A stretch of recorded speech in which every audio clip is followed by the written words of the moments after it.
Once upon a time, deep in the woods, there lived a lovely couple. The two had just learned that they were going to have twins.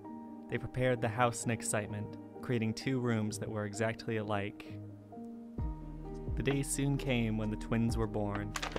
One was a beautiful baby girl with strawberry red hair and almond-shaped eyes. Her parents named her Holly and treasured her dearly. But the other was a hideous wolf with blood-colored eyes and shining white fangs. "What is this thing that I have given birth to?" shouted the mother in horror. "It is our second daughter," said the father softly.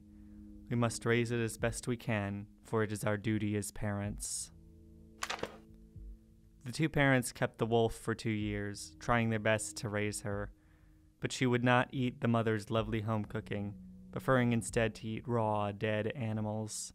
She would not sit still and be obedient like a good child, preferring to run about the house and woods with reckless abandon. And she would never learn her father's way of hunting, as she had no hands to wield guns with. The parents could not handle the wild animal anymore. She wouldn't do anything in the way that it was supposed to be done. So one night, they took the wolf from her bed and threw her down the well in the woods. Holly wasn't like that wolf. She was a perfect, obedient little girl. She took to her family's ways like a fish took to water.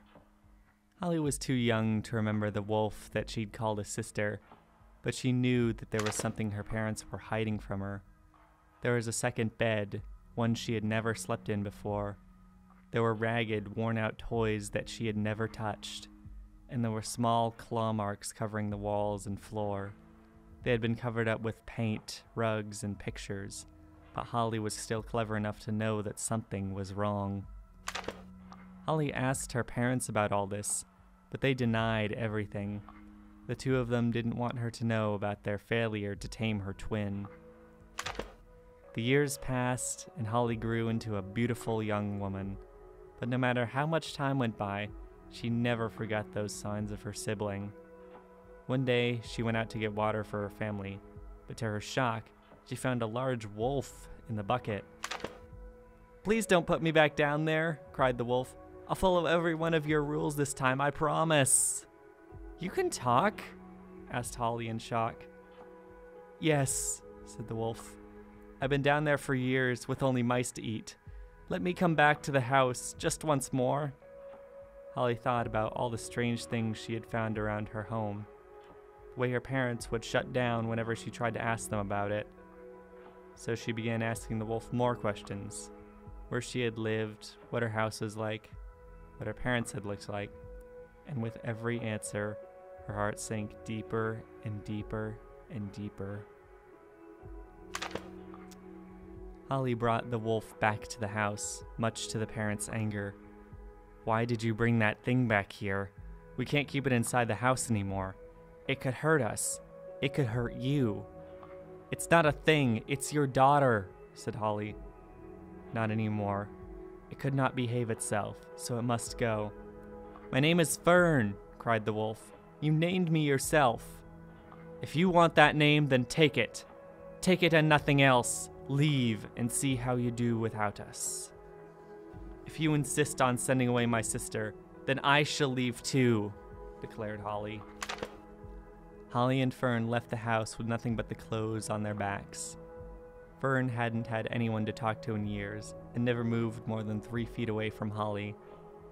The elder twin knew that living on her own would be difficult, but she was determined to find a good home for them. As night began to fall, the sisters found an abandoned mill. "We'll live here," said Holly. "A little cleaning, and it'll be in perfect shape." And so the 2 sisters began to clean, working towards making their new home a reality. Fern was much slower than her sister, and her work often led to setbacks.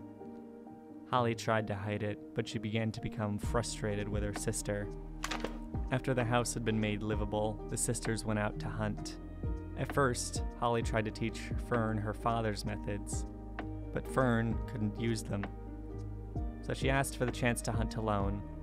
Holly agreed and headed back to the mill. Holly let out a weary sigh as she reached to the mill. Fern couldn't do any of the things that she needed her to do. She'd never abandoned the girl, but she could see why her parents had struggled.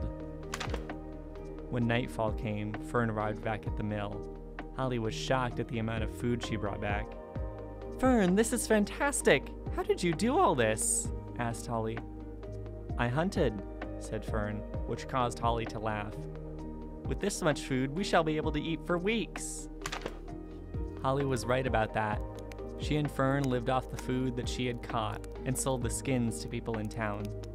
With Fern hunting and living as she pleased, Holly was able to maintain the house and do things as she pleased. The two sisters lived together, happily ever after.